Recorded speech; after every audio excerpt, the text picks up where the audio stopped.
Si tenía automóvil o no tenía. Encontramos que el 77% de las personas que entrevistamos, les repito, estas entrevistas fueron hechas en hogar, no directamente en la casa de las personas. 23% nos dijo que sí tenía auto y 77% no. Es decir, encontramos que 7 de cada 10 mexicanos que entrevistamos tienen la necesidad de transportarse en transporte público cuando necesitan moverse fuera de su hogar. Cuando tiene que ir al Distrito Federal, su principal transporte es el automóvil o el transporte público. 38% nos dijeron que el automóvil, aunque no lo tengan, puede ser que se muevan en el auto de alguien más, o taxi incluso, pero 62% nos dijo que su principal medio de transporte cuando vienen a la Ciudad de México, a la zona metropolitana del Distrito Federal, tienen que moverse en transporte público. 6 de cada 10 mexicanos tienen que tomar transporte público para moverse a la ciudad. Le preguntamos a la gente que no tiene automóvil: si usted tuviera automóvil propio, ¿cree que sería su principal medio de transporte? 41% nos dijeron que sí. Y esto es muy interesante, ya lo ha comentado Daniel también. Existe una percepción de que el automóvil te da mayor comodidad, te da mayor seguridad. Ha habido muchísimos estudios y reportes al respecto donde se demuestra que la gente ve también como un indicador de clase, de ascenso en la escala social, el poder comprarte tu auto, aunque sea 80 meses sin intereses, bueno, con muchos intereses de hecho, pero se ve como una escala, como una deseabilidad social poder tener el auto. 41% de la gente que no usa auto para venir a la Ciudad de México cree que sería su principal medio de transporte si lo tuviera. Y esto puede que se explique por otras de las cosas que preguntamos en la encuesta, es decir, por cuánto se gastan al día, por cuánto tiempo hacen y por cómo perciben el transporte. Cuando va al Distrito Federal, en su trayecto usted utiliza, 83% nos dijo que utiliza el metro para transportarse, 77% combis en el Estado de México, 43% autobús en el Estado de México. Aquí retomo un poco de lo que comentaba Bernardo. Siempre va a haber la necesidad de tener rutas alimentadoras, ¿no? Pequeñas rutas de combis, de camiones. Sin embargo, aquí está claro que el casi 80% de la población del Estado de México tiene que moverse en combis.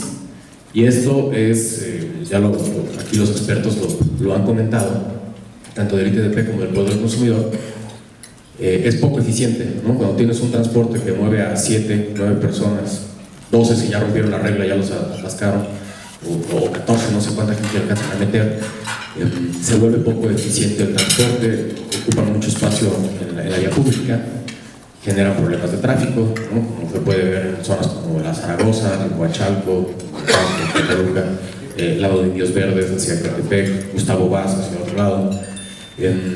77% de la gente se está moviendo en combis. 43% utiliza autobús en el Estado de México también, y ya en el Distrito Federal 29% utiliza autobús y metrobús. Aquí es interesante porque tenemos que la misma cantidad de gente que utiliza autobús en el Distrito Federal ahora ya está utilizando metrobús. Cuando hace unos años, cuando se presentaba el plan metrobús, había mucho escepticismo sobre la utilidad, bueno, son cosas que ustedes tuvieron que enfrentar en su momento. Había poca credibilidad de lo que el metrobús podía suplir, y ahora vemos que la gente que viene del Estado de México a la Ciudad de México, la misma cantidad utiliza autobús dentro de la zona metropolitana que metrobús.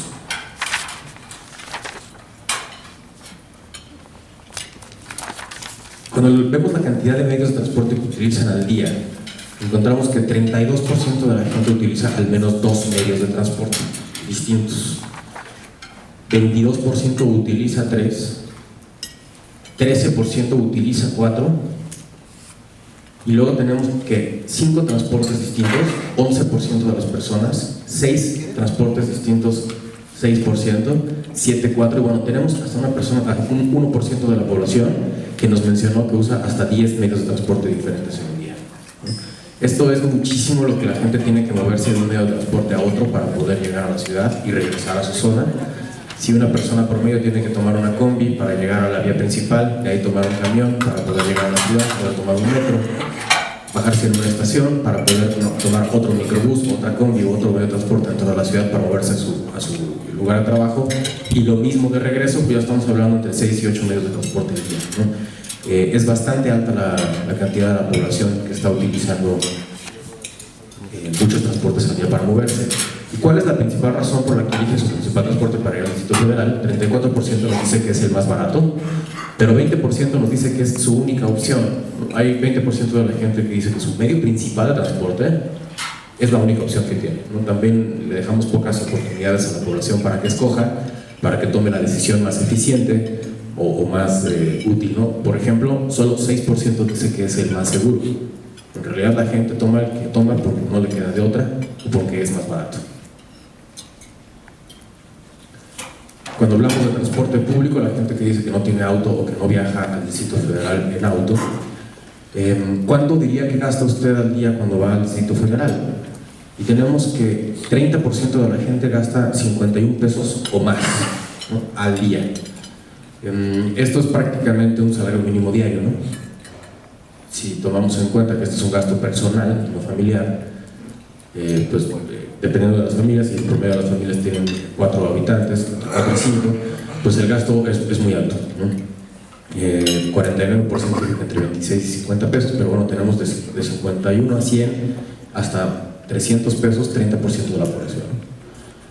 Y en cuanto al tiempo de traslado, tenemos que 28% de la gente le invierte más de 2 horas al día en transportarse, en el transporte público, ¿no? Entonces, esto también se ha hablado mucho en la literatura, que va relacionado con calidad de vida, no solamente con eficiencia de transporte.